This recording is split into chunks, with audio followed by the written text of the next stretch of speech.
qu'il y a un vrai processus d'accouchement à soi-même, qui est un accouchement par amour. Parce que là aussi, j'ai plusieurs fois commenté ce film, et parfois dans la salle, on a eu des personnes qui nous disaient « Vous avez beaucoup de chance, vous, si vous y arrivez. Parce que moi, j'y arrive pas. Et moi, je ne peux pas faire le choix de vivre. Et je choisis de vivre, c'est bien beau, mais j'y arrive pas. » Et je me rappelle qu'on avait eu tout un débat sur le « et ». Et je choisis de vivre. Et le « et » est très important. Parce que pendant le « et », il se passe toute cette phase où on n'y arrive pas, où c'est impensable, où on a plein de culpabilité. On se dit comment mon enfant n'est plus là et en plus je vais vivre, je vais prendre soin de moi, comme disait tout à l'heure aussi Christophe Fauré. Mais j'ai pas du tout envie, j'ai plutôt envie de me faire du mal. Et moi, les premiers mois, ce qui me faisait du bien, c'était me faire du mal. C'était aller à pied au cimetière, à midi au soleil, pour être sûre d'avoir bien mal, encore plus.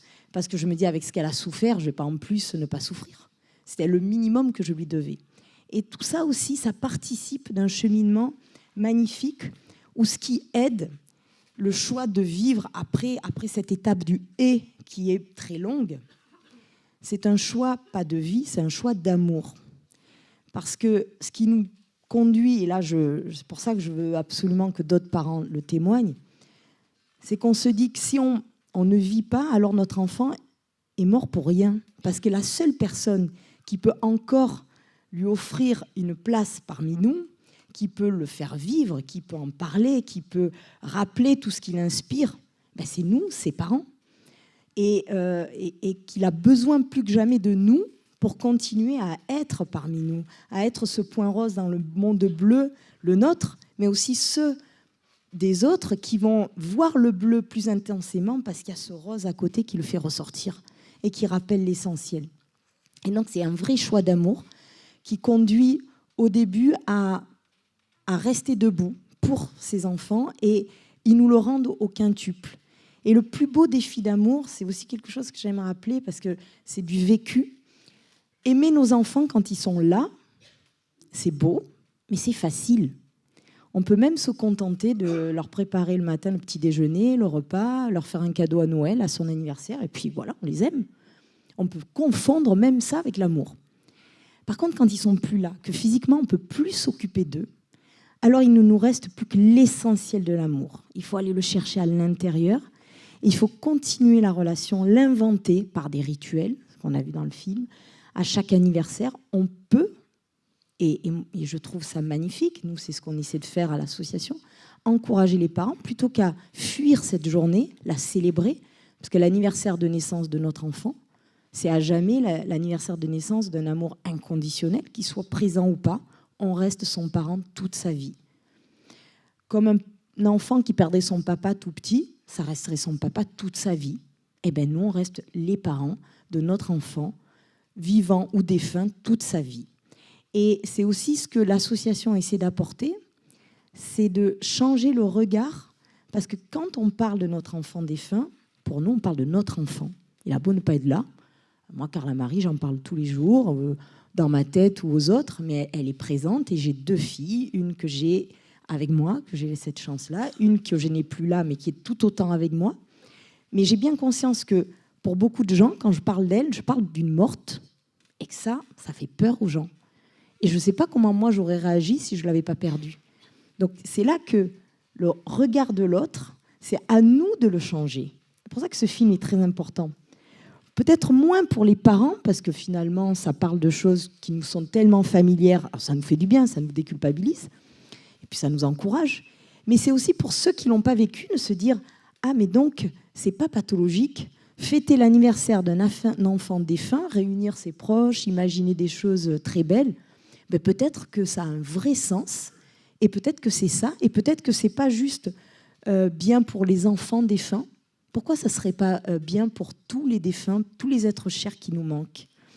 Et c'est aussi pour ça qu'on a lancé cette initiative des bougies, vous avez peut-être vu dans le palais, ces bougies d'extérieur, pour encourager à la Toussaint le fait de déposer une bougie sur la tombe de nos défunts plutôt que juste des chrysanthèmes. Et ça part de nos enfants. Parce que nous, la sépulture de nos enfants, quand ils sont au cimetière, on ne la vit pas comme celle d'un défunt ordinaire. Nos enfants, ils étaient pleins de vie. Donc souvent, c'est des tombes qui sont très éclairées, auxquelles on rend visite plusieurs fois par jour, parfois au début, et puis régulièrement. Il y a des couleurs. On y vit des choses très belles. Et finalement, on s'est dit, mais si ces enfants inspiraient un mouvement qui puisse aider tous les gens à vivre les fêtes de la Toussaint, la fête des défunts autrement. Et si on ajoutait de la lumière à nos défunts, en hommage à la lumière qu'ils ont mis dans notre vie et qu'ils continuent à mettre dans notre vie. Et donc c'est vraiment ça aussi, cette passerelle entre ceux qui ont vécu ce malheur, les autres, et le lien entre les deux, ce point rose dans le monde bleu, c'est vraiment le sens de l'association. Alors, comme je ne veux pas être la seule à parler, parce ce qui est beau aussi, et moi je remercie les parents, parce que parfois ils me disent « Ah, merci pour ce que le point rose fait pour nous ». Et je leur dis « Mais non, merci à toi, parce que toi tu nous enrichis avec ton amour de ton enfant, ton vécu, ta souffrance, parce que ton chemin de souffrance, il va éclairer celui de plein de parents. Témoigne, partage. Et vous allez sur notre site, vous trouverez beaucoup de témoignages. Alors c'est vrai qu'on a un parti pris qui est de plutôt valoriser le positif pour montrer qu'il est possible et que ce n'est pas une fatalité, après avoir perdu un enfant, d'être définitivement dans le désespoir à jamais et de plus pouvoir être émerveillé de la vie. Mais tous ces témoignages-là, et chaque parent peut vous enrichir de son histoire, de son vécu. C'est un peu ce que je voulais, c'est pour ça que je voulais qu'on se réunisse, parce qu'on a des parents qui viennent de loin, d'Amiens, on a des parents qui viennent de Paris, région parisienne, on a des parents qui sont de Nîmes, de Marseille, et on a tous cet amour en commun qui est incroyable dans ce qui peut permettre de vivre. Donc c'est un peu de ça aussi que je voulais parler, répondre aussi à vos questions, et puis peut-être que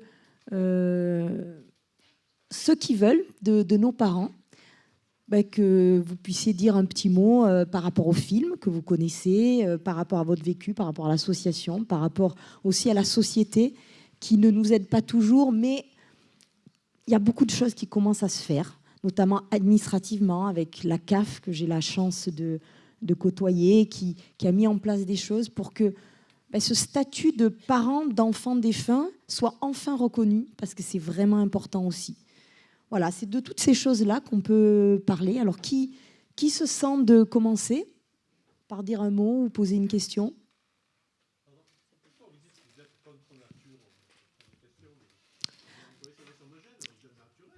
Alors, quand on dit contre nature, c'est que c'est une mort qui est perçue, et j'insiste bien sur le perçu, comme contre nature. Parce que normalement, on ne meurt pas à 9 ans, à 2 ans, à 1 an. Et que dans notre société occidentale, on considère qu'un enfant ne doit pas mourir. Et c'est pour ça aussi que c'est très compliqué dans le milieu hospitalier d'accueillir ça en soins palliatifs, parce que c'est vécu comme un échec de la science, un échec. Alors quand il y a un responsable direct, parce que c'est un chauffard, parce que quelqu'un a commis un acte qui a entraîné la mort de l'enfant, c'est violent, mais on arrive à identifier. Quand c'est une maladie qui est incurable ou qui l'est mais qui tourne mal, eh bien on se victimise. Et une des difficultés de notre société, c'est cette victimisation. Au début, ça fait du bien parce qu'on se dit, enfin quand même, on a conscience que ce qu'on vit est injuste, pas normal. Mais après, une fois qu'on a dit ça, c'est pas ce qui aide à vivre, hein, parce qu'après, il faut passer à l'étape de ce qui est dit aussi dans le film. Le pourquoi, il y en a peut-être pas. Mais en tout cas, le comment, c'est ça qu'il faut trouver. Voilà. Contre nature au sens de pas dans l'ordre des choses habituelles. Voilà. C'est perdre un proche par suicide ou perdre un enfant. C'est pas un deuil naturel. Ça ne veut pas dire que perdre son papa ou sa maman à 80 ans, c'est pour autant facile. Moi, j'ai la chance d'avoir mes parents et ça me fait très peur. J'ai vécu toutes ces années avec eux. Je me dis, mais comment un jour je vais pouvoir arriver à vivre dans un monde où ils sont plus là? Donc, mais se rajoute pas à la difficulté du deuil ce sentiment d'injustice contre nature. Voilà, c'était un petit peu ça. Je sens que Sandrine va prendre la parole. Je le sens.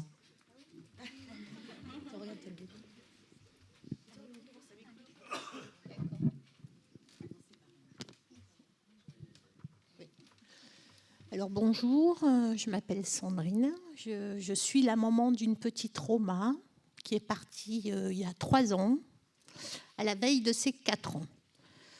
J'ai connu le point rose pendant la maladie de ma fille et juste après. Alors les clés du deuil, la force du deuil que tout parent a après le décès de son enfant, elle est personnelle.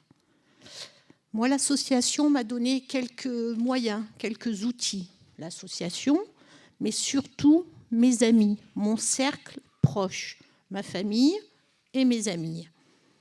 Sans eux, on ne peut pas. C'est pour ça qu'il est très, très important de garder ce lien sociétal. Moi, je suis partisane de reprendre le travail rapidement après le deuil d'un enfant. Je sais que certains parents ont des difficultés, je les comprends, mais moi, ça a fait partie de ma thérapie. Et c'est grâce à ça, en ne me coupant pas de mon monde professionnel, de la société en général, que j'ai réussi à trouver la force en moi d'avancer. Je suis, d'après Christophe Fauré, je pense, dans la 4e étape du deuil. C'est peut-être la plus longue. C'est vrai qu'on n'en voit pas le bout et je pense comme il a dit, on n'en voit le bout qu'à la fin de notre vie. Je suis ravie que nous, entre parents, on arrive à donner En fait, on a donné du sens à la mort de nos enfants.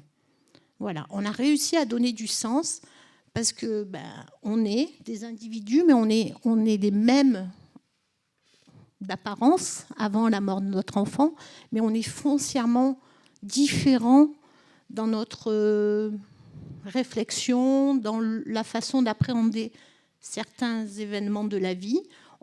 Notre regard a totalement changé. Déjà, le point positif de la mort de ma fille, c'est qu'elle a complètement dédramatisé la mort. Je n'ai plus peur de la mort. Je me dis, ma fille l'a passée, et d'un coup, hop, ma vie s'éclaire d'une autre façon. Le rythme de ma vie change. Je n'ai plus peur de la mort. Déjà, c'est un grand soulagement. Voilà, ça c'est fait, j'ai plus peur, maintenant je vais vivre. Et j'ai choisi de vivre. Alors, au départ, on a le sentiment, nous les parents, on l'a tous connu, je pense, on a ce petit sentiment de culpabilité. Oh, j'ai rigolé, j'ai perdu mon enfant et j'ai rigolé aujourd'hui. Et alors ? Nos enfants seraient tellement contents de nous voir joyeux. Ils n'aiment pas nous voir pleurer. Alors, les pleurs font partie du processus de deuil, mais on ne doit pas s'empêcher de rire quand on a envie de rire. Je pense que c'est une thérapie aussi. Donc, pour moi, c'est le relationnel, le rire, et le choix de continuer à vivre et de garder une vie professionnelle riche et développée. Voilà, c'est mon humble parcours. Je sais qu'on est tous différents, mais c'est vrai que la trame du deuil, comme l'expliquait Christophe Fauré ce matin, je pense il y a une trame. Chacun va y apporter sa culture, sa religion, son vécu, son entourage. Mais la trame, les 6 mois, les 1 an, tout ça, elle est commune à tous les parents. Mais après, on y apporte notre petite touche. Nathalie nous donne les outils d'améliorer et d'embellir les moments les plus tristes qu'on ait à passer. Voilà.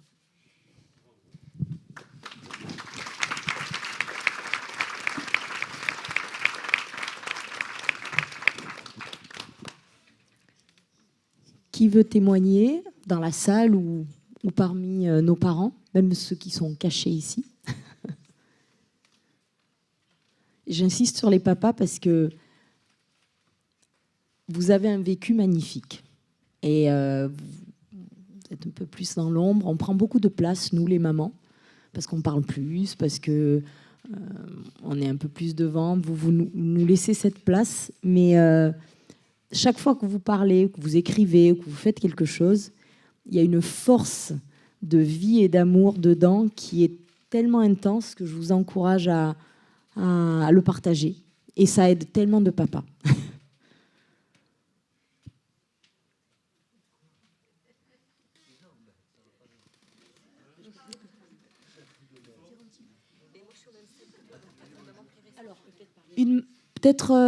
Alors, dans le deuil aussi, ce qui est important dans l'association, c'est qu'on ne fait pas de différence entre deuil périnatal, perdre un enfant quand il a 40 ans ou quand il a 2 ans ou 9 ans. Il y a des vraies différences parce que psychologiquement, il y a des vécus différents. Mais pour nous, pour accueillir les parents, ça n'a absolument aucune importance, même si souvent les parents s'excusent d'avoir perdu qu'un bébé quand ils viennent me voir en disant ben oui, moi c'est un peu différent parce que je l'ai presque pas connu. Je dis mais pour nous ça n'a aucune différence. Et déjà la reconnaissance de parents envers les autres parents est très aidante. Donc peut-être Baya, tu veux dire un mot sur le deuil périnatal? Ça marche? Oui. Donc je m'appelle Baya, j'ai 43 ans. Et donc pour rebondir de ce que vient de dire Nathalie, j'ai perdu mes 2 enfants. Donc mon premier enfant pendant ma grossesse. Donc j'ai fait une première fausse couche. Mon deuxième enfant s'appelle Gabriel et je l'ai perdu, excusez-moi, ça aussi c'est incontrôlable, ce sont les émotions. Il avait 24 jours de vie. Donc il est parti dans mes bras et j'ai vu son dernier souffle à l'hôpital. Mon enfant a manqué d'oxygène pendant l'accouchement. Ça a été très difficile pour moi, pour mon compagnon. Donc Jérôme, il est présent dans la salle. Heureusement que j'ai trouvé l'association donc, du Point Rose. Donc on en fait partie, ça fait à peu près 1 an maintenant. Et grâce à cette association, j'ai pu rencontrer des familles qui vivaient la même chose que moi et surtout qui m'ont accueillie. Parce que le deuil périnatal, donc le deuil d'un enfant, beaucoup pensent que parce qu'il était petit, on n'a pas eu cet attachement. On n'a pas eu le temps de vivre des anniversaires, de vivre des Noëls, de l'accompagner à l'école, de voir ses premiers pas. Je ne vivrai jamais ça avec mon enfant. La seule chose que je peux dire, c'est que c'est l'amour. Il n'y a que l'amour qui me relie aujourd'hui à mes enfants. Et pour se lever le matin et se dire, bon, ben maintenant, il faut trouver du sens à sa vie. Et puis finalement, c'est quoi la vie, au juste? C'est se lever, aller bosser, gagner son argent, avoir une belle maison, une belle voiture. Mais tout ça, au final, c'est pour faire quoi? C'est pour partir avec quoi? On est venu sur Terre nu, on repartira nu. Tout ce qu'on peut garder, c'est l'amour. Et quand mon enfant est parti dans mes bras, j'ai vraiment senti cette part de moi, cette partie de mon âme qui partait avec lui. Mais moi, je suis restée là. Moi, j'ai continué. Il a fallu que je trouve des ressources pour continuer. J'ai pleuré, j'ai fait une dépression, j'ai pris des médicaments, j'ai consulté des psys, j'ai fait un peu un voyage initiatique comme Amande dans le film, aller chercher des personnes qui avaient vécu la même chose que moi et qui s'en sortent. Mais est-ce que ça existe? Elles sont où ces personnes? Elles sont où ces mamans qui perdent leurs enfants? Mais elles font comment? J'ai eu beaucoup de questionnements, j'ai eu beaucoup de colère, j'ai eu beaucoup de pourquoi. Et on est tous à des stades différents dans le deuil. Donc Christophe Fauré, hier, on parlait de processus de deuil et de travail de deuil.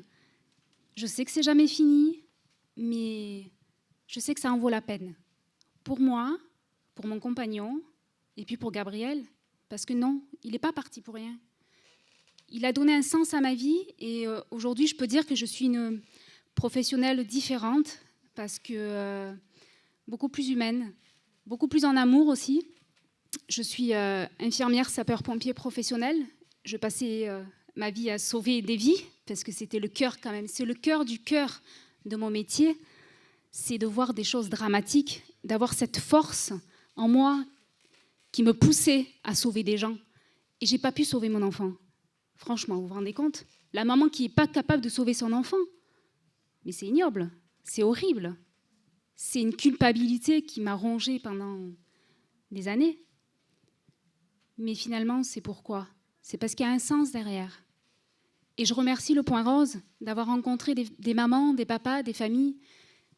Je les remercie vraiment de nous soutenir et dire que on n'est pas seul. S'il y a des personnes dans la salle qui traversent un deuil, il ne faut pas s'isoler. Vous n'êtes pas seul. Voilà. Merci.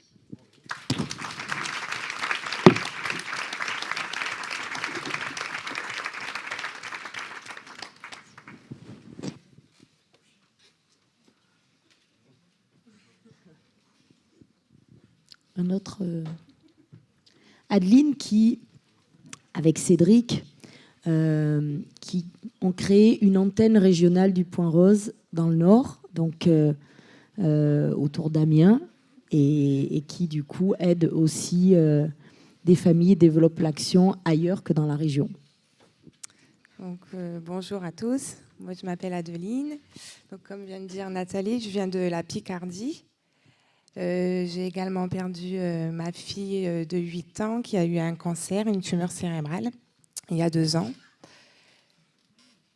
Et suite à ça, j'ai rencontré le Point Rose sur les réseaux sociaux, qui m'a donné des ailes, comme je dis. Et avec mon mari, on a voulu créer une antenne parce que Marseille, ça faisait un peu loin de chez nous et c'était tellement beau cette association qu'on a voulu redonner, faire connaître tout le bien-être qu'on a pu avoir ici à Marseille, notre famille de cœur, notre famille, nouvelle famille, donc à Amiens. Et on offre maintenant du matériel de confort, de la vie, des couleurs au service onco-hématologie du CHU Picardie. Donc voilà, on est ravis de ça et on le fait aussi en hommage à notre fille. Et comme quoi, on peut aussi changer de direction et continuer à vivre.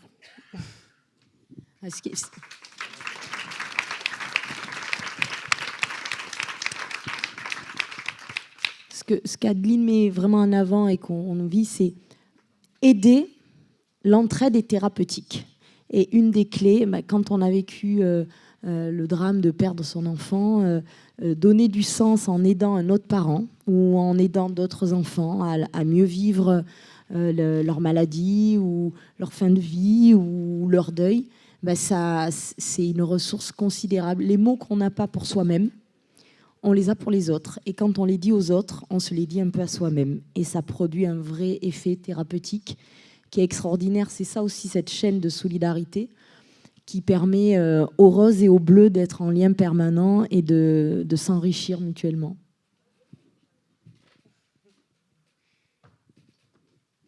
Merci.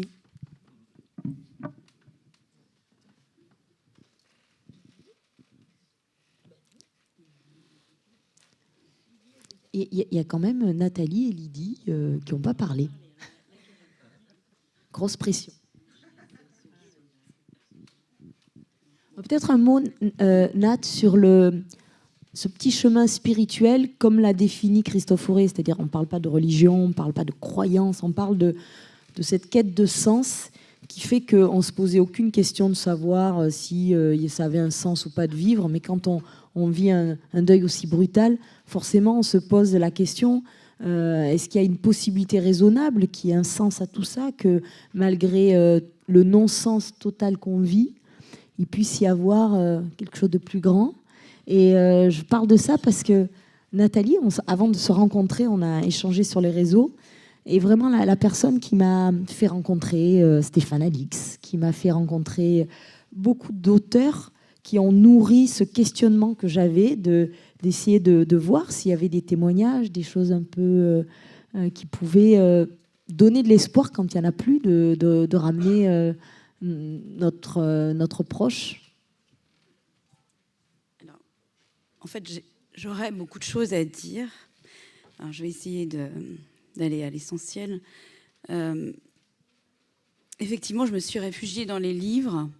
Donc, c'est comme ça que j'ai rencontré notamment Stéphane Alix. J'avais déjà ce questionnement avant le départ de ma fille Marie, qui est partie d'un cancer à la veille de ses 18 ans, il y a 3 ans. J'étais déjà sur un chemin comme ça, depuis l'âge de 18 ans aussi d'ailleurs, depuis le même âge qu'elle. Et donc, quand ça vous arrive, c'est le ciel qui vous tombe sur la tête, évidemment. Et donc, on essaie de se raccrocher d'abord à quelque chose qu'on connaît déjà, peut-être. On a beaucoup parlé de la famille aussi et des amis. Moi, malheureusement, ma meilleure amie m'a plantée là. Depuis, il y a un chemin qui s'est fait, j'ai pardonné, puis j'ai trouvé de nouveaux amis. Mais bon, je pense que c'est très difficile d'accompagner quelqu'un qui traverse ça. Donc, on peut ne pas se sentir capable et partir et ne pas soutenir notre meilleure amie. Voilà. Et la famille, moi, je l'ai beaucoup soutenue. Je lui en veux un peu parfois. On a parlé de beaucoup de soutien amical et familial. Moi, j'ai trouvé du soutien là où je ne l'attendais pas, en fait. Des gens qui sont venus à moi, que je ne connaissais pas forcément, qui étaient des amis d'amis ou des parents d'amis de ma fille. Et donc, la famille, la douleur est tellement immense que on a du mal à communiquer. Il y a beaucoup d'émotions, beaucoup de culpabilité. Donc, c'est très compliqué. Donc, voilà, c'est pour ça que j'ai cherché ailleurs, en fait. Et j'ai cherché dans les livres, donc qui m'ont amené sur un chemin plus spirituel, alors que j'étais devenue complètement athée. Je suis d'éducation chrétienne, mais j'avais déjà laissé ça de côté depuis un moment. Et donc, en me retrouvant, en vivant ça, voilà, je me suis remise. Ma fille m'a remise sur ce chemin-là, je dirais, de quête spirituelle, de recherche de sens à la vie. Pourquoi il m'arrive ça? Pourquoi il nous arrive ça? Quel sens je peux donner à ça?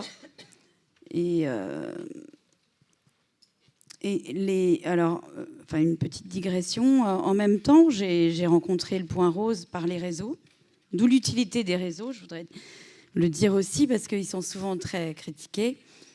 Mais s'il n'y avait pas eu les réseaux, je n'aurais pas connu le Point Rose. Voilà. Et je n'aurais pas connu non plus une maman qui n'est pas là aujourd'hui, qui est dans le Nord aussi, qui s'appelle Stéphanie, que j'ai cherché à aider en fait par les réseaux, parce que j'ai compris qu'elle vivait la même chose que moi, 6 mois après, c'est-à-dire le départ de son fils suite à un cancer.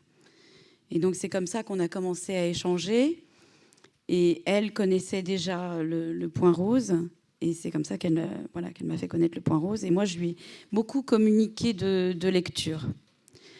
En fait, quand tout à l'heure, Christophe Fauré a dit que ce chemin-là pouvait nous mener à la quête de la meilleure façon d'être, de la meilleure version de soi-même, là, je trouve que c'est exactement ça.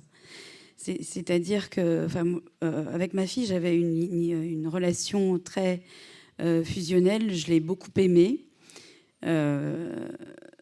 Et j'ai l'impression d'avoir perdu l'amour de ma vie. Voilà. Même si j'ai d'autres enfants que j'aime tout autant. Heureusement aussi que j'en ai d'autres et qui m'aident à vivre. Et au départ, je me suis dit, mais je lui ai donné tellement d'amour, et pourquoi on me l'enlève?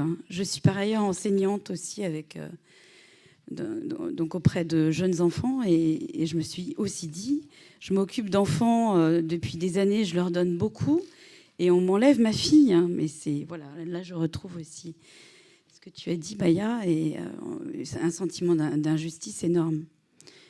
Et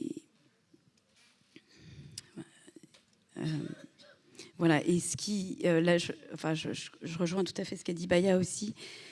Finalement, l'amour, c'est vraiment ce qu'il y a de plus important, et le lien que j'ai avec ma fille maintenant. Je ne sais pas trop à quelle étape je me situe, mais ce que je peux dire, c'est que c'est beaucoup plus intérieur. Et c'est l'amour que j'ai pour elle qui me fait vivre, hein, qui m'aide à vivre et qui me guide dans une recherche personnelle et spirituelle pour être la meilleure version de moi-même. Voilà. Et apprendre à aimer les autres, à être une meilleure institutrice, comme l'a dit dans le film Amande, et à mieux aimer les autres. Voilà. Et bon, voilà. Et avec le Point Rose, j'ai trouvé une famille de cœur, et je trouve que les familles de cœur, qu'on choisit pas forcément au départ, c'est tout aussi important que les liens de sang. Voilà. Merci beaucoup, Nat.